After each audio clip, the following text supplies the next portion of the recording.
Coming up, it's new and it's effective. RSU works. And what's the connection between Kiva and the Lobeck Taylor Family Foundation? This and more up next on Perspectives.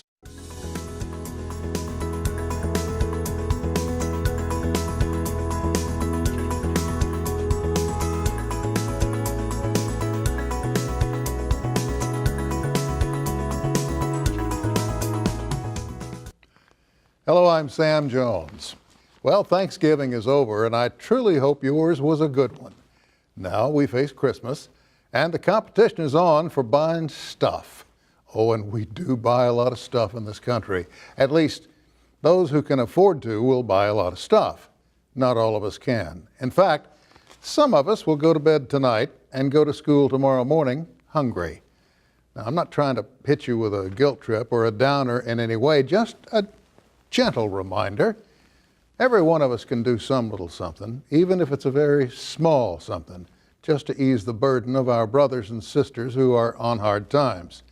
Not just this time of year, but all year round.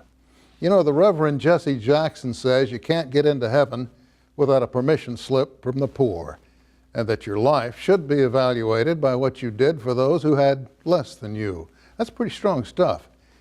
You know, I've been thinking about that lately and wondering, who am I to tell you to find a way to help? I'm not a rich man, but my family has always tried to be involved in extending a helping hand whenever possible. And there's so many ways I've learned that you can do that. I firmly believe you can't really help unless you've felt hard times yourself. I have. And I know many of you have as well. And we won't ever forget those times. The memories are with me still, and I imagine they're with you too. I expect I'll carry mine to my grave. Just about all of us are familiar, of course, with the biblical story of the widow's mite. Now, according to this story, Jesus was watching people put money into the temple treasury. The rich put in large sums, but there was a catch. They'd not come close to the level of a widow's sacrifice. She put in 2 small copper coins, or mites, if you will, the smallest Roman coin, which totaled about a penny. Jesus said she'd given more than anyone could that day. How could that be? Well, his point was really very simple. The rich were giving large sums, but not enough to damage their fortunes.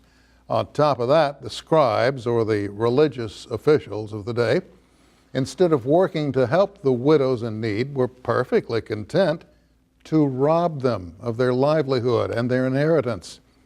But the widow put in all she had to live on. The system, in other words, was crooked, and that was before cable. I've been blessed with just a tiny bit of talent, just a little bit. I tell my wife daily I'm charmingly articulate.